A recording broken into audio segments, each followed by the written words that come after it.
अस्सलाम वालेकुम। उम्मीद है आप खैरियत से होंगे। ये ओ बॉक्स गोल्ड का वीकली आउटलुक है।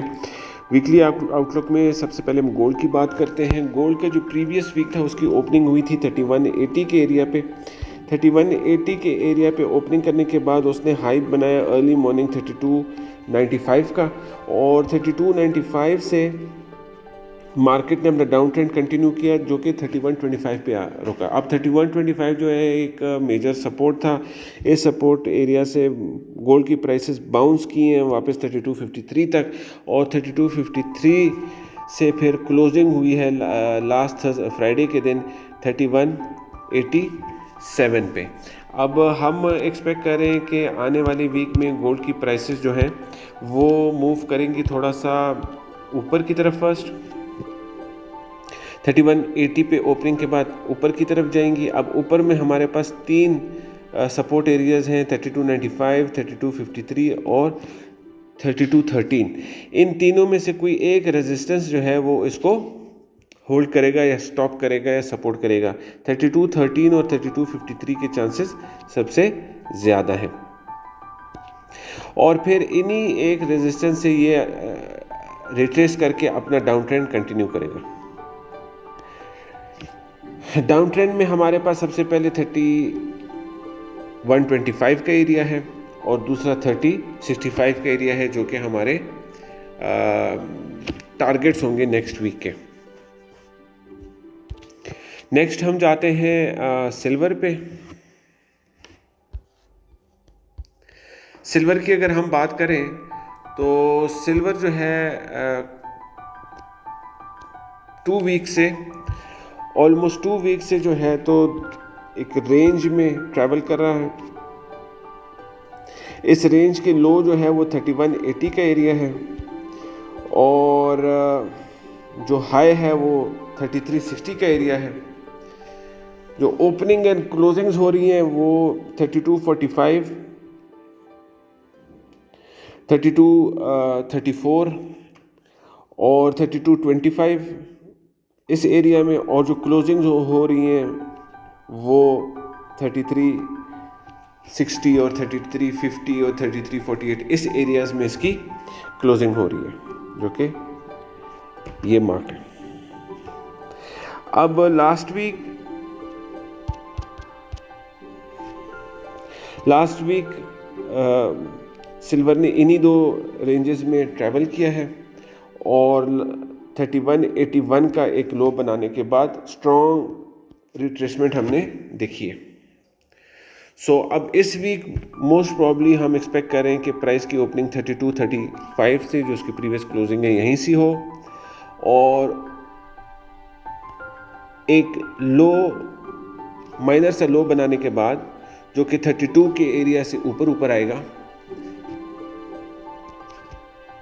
ऊपर की तरफ ये ट्रैवल करेगा 3270 और 33, 3320 और 3350, 48 एरिया तक जाने के इसके चांसेस हैं। सो सिल्वर में हम लॉन्ग टर्म पोजिशनिंग कोशिश करेंगे कि नीचे से हम बाय करें। 3180 है हमारे पास, 32 एरिया है, इससे हम बाइंग करें, और टारगेट जो है हम अपना रखें 3270, 3280, 3320 और फाइनली 3348। ये हम अपने टीपीज रखें।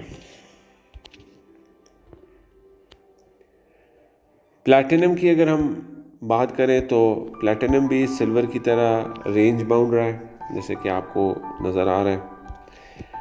मोस्टली प्राइस जो है वो एक रेंज में रही है। रेंज के लोअर बाउंड्स हमारे पास 950 के एरिया है, और अपर बाउंड जो है हमारे पास 1010 का नाम है। सो दिस वीक हम एक्सपेक्ट कर रहे हैं कि प्लैटिनम जो है वो पॉजिटिव रहेगा। फर्स्ट हाफ में थोड़ा सा नीचे अटेम्प्ट करेगा, 980 हमारे पास एरिया है, 960 एरिया, और वहाँ से फिर वापस ये ऊपर की तरफ जाएगा और 99 और 1000 तक जाने के इसके चांसेस हैं।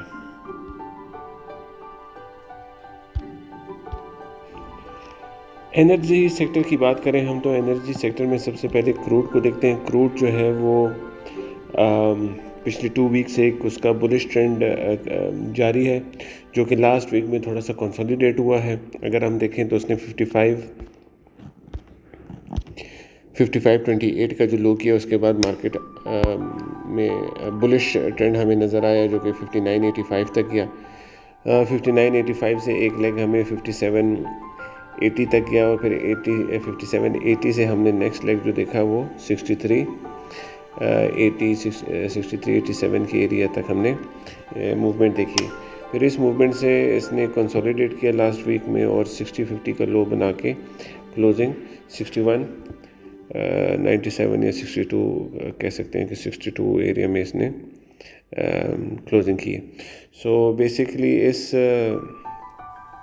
वीक में वी कुड सी एक अपवर्ड मूवमेंट हम देख सकते हैं एटलीस्ट 63-50 के एरिया तक, जहाँ पर एक ये नेगेटिव ट्रेंड लाइन भी आ रही है। अगर इस ट्रेंड लाइन को ब्रेक कर गया ऊपर की तरफ तो देन इजीली 64-90 64-80 के एरिया तक जा सकता है। अगर ब्रेक ना कर पाया तो फिर यहाँ से ये वापस आएगा 62-20 एंड वाइस वर्सा 61 और 60-50 के एरिया की तरफ जा सकते हैं, और फिर नीचे में 59-85 भी हम दोबारा देख सकते हैं।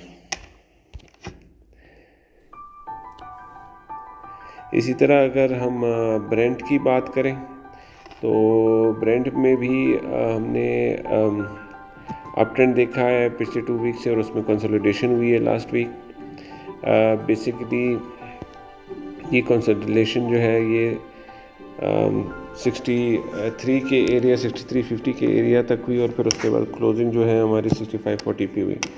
अब अपवर्ड हमारे पास ये नेगेटिव ट्रेंड लाइन है जो ऊपर से आ रही है 66 के एरिया में, ये इम्पोर्टेंट। तो नेक्स्ट हमारे पास 66-77 है, और 66-77 के बाद 68-02। अगर इसको ट्रेंड लाइन को ब्रेक ऊपर की तरफ नहीं कर पाया तो फिर यहाँ से रिवर्सल के चांसेस अच्छे हैं। 65-30, 65-29, 62-61 और 61-29 फिर हम नेक्स्ट वीक देख सकते हैं। नेचुरल गैस की अगर बात करें तो नेचुरल गैस जो है तो पूरा लास्ट वीक ही उसका ट्रेंड डाउन रहा है। आफ्टर मेकिंग टॉप एट 38-42 पे हाई बनाने के बाद हमारे पास डाउन ट्रेंड रहा, और क्लोजिंग उसने अपनी वीक की लो 3.315 पे जाके उसने क्लोजिंग की है। तो आने वाली वीक में थोड़ा सा कंसोलिडेशन हम देख सकते हैं इस मूवमेंट का, जो कि 3.47 के एरिया तक जा सकते हैं, और फिर वहाँ से ये दोबारा डाउन की तरफ मूव करेगा। डाउनवर्ड्स हमारे पास 3.2, 3.1 और 3.07 के एरियाज़ जो हैं ये सपोर्ट एरियाज़ हैं, इम्पॉर्टेंट एरियाज़ हैं। यहाँ तक जाने के इसके चांसेस ज़्यादा हैं। इंडेक्सेस में अगर हम S&P 500 की सबसे पहले बात करते हैं, S&P 500 जैसे आप देख सकते हैं कि लास्ट वीक इसका काफ़ी स्ट्रॉन्ग बुलिश रहा है। वीकली कैंडल भी आप देख सकते हैं कि इसके छोटे हाइज और छोटे लोज और बॉडी काफ़ी लॉन्गेटेड है। दैट मीन्स कि नेक्स्ट वीक में हमें बुलिश मूवमेंट में स्ट्रेंथ नज़र आएगा। 59-46 की ओपनिंग के बाद पॉसिबल है कि छोटा सा एक करेक्शन आए 5900 तक, और 5900 के बाद ये आपकी तरफ वापस अपना मूवमेंट कंटिन्यू करे, जिसमें 5971 इसका पहला एरिया है, पहला रेजिस्टेंस आ रहा है, एंड दूसरा जो है तो इसके पास आ रहा है 6043। सो मोस्ट प्रॉब्ली 6043 60-65 तक जाने के चांसेस इसके अच्छे हैं। वहाँ से फिर हम की रेजिस्टेंस है, हम देखेंगे कि वो उसको ब्रेक करता है, या अगर नहीं ब्रेक कर पाता तो फिर हमें एक प्रॉपर करेक्शन नज़र आ सकती है, जो कि 5900 या 5830 तक नीचे आ सकती है।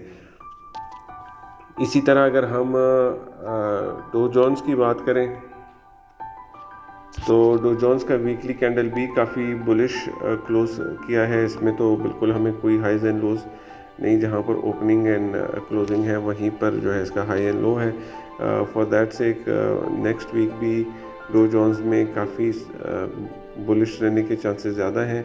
और इसमें जो हमारे पास की रेजिस्टेंस है वो 43,195 का और 43,900 का एंड 4400 का, ये इम्पोर्टेंट रेजिस्टेंस है, लेवल्स हैं जो कि टारगेट हो सकते हैं नेक्स्ट वीक में।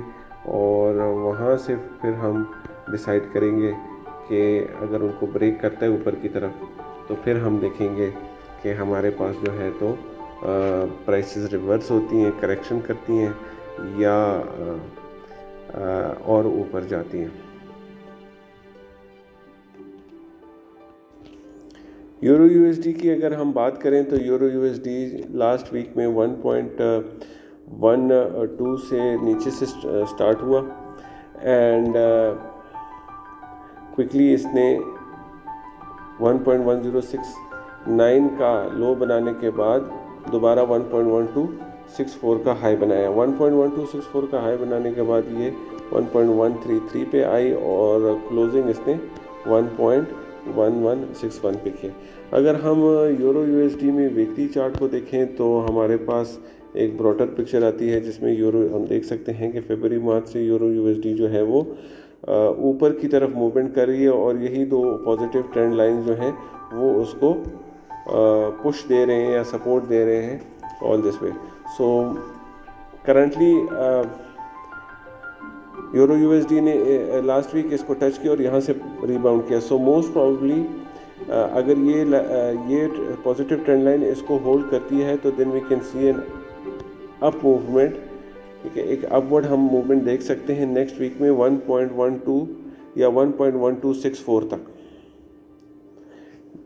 नेक्स्ट वीक में हम यूरो यूएसडी की एक अप मूवमेंट देख सकते हैं 1.12 या 1.264 तक। तो दैट मीन्स कि आने वाली वीक में हम इसको बाय करेंगे, कोशिश करेंगे कि जितना लो बाय हो सके फर्स्ट एक दिन या मंडे ट्यूसडे जो है मुमकिन है कि यूरो यूएसडी नीचे आए और 1.113 या इस एरिया तक एक और लो करे और फिर वहाँ से ये ऊपर मूवमेंट अपना दोबारा कंटिन्यू करे जिसमें हम फिर टारगेट करेंगे 1.1264 तक। नेक्स्ट अगर हम बात करें यूएसडी जेपीवाई की तो यूएसडी जेपीवाई जो है वो जैसे कि आप देख सकते हैं कि यूएसडी जेपीवाई के दो ट्रेंड लाइंस इसको होल्ड करें। एक इसका पॉजिटिव ट्रेंड लाइन था जो ऊपर से इसको सब रेजिस्टेंस दे रहा था और एक इसका शॉर्टर एक पॉजिटिव ट्रेंड लाइन है जो कि इसको नीचे से सपोर्ट दे रहा है, ठीक है। तो दोनों के जो हैं तो इंटरसेक्शन इस साइड इस पॉइंट पे है, मैं आपको मार्क कर देता हूँ और ये हमारा 145.50 के एरिया के तक आ रहा है। तो यहाँ से पॉसिबिलिटी है कि यूएसडी जेपीवाई जो है वो दोबारा ऊपर की तरफ अपना मूवमेंट कंटिन्यू करे और जिसमें फिर हम टारगेट करेंगे 144.90 तक या 148 तक भी इसके जाने के चांसेस हैं। नेक्स्ट वीक में विल सी कि कितना स्ट्रेंथ है। बहरहाल हम कोशिश करेंगे कि यूएसडी जेपीवाई को भी हम बाय करें और इसको 145.62 पे इसकी ओपनिंग होगी। विल ट्राई कि हम 144 के एरिया पे हम इसको कोशिश करेंगे, अब हम बाय करेंगे।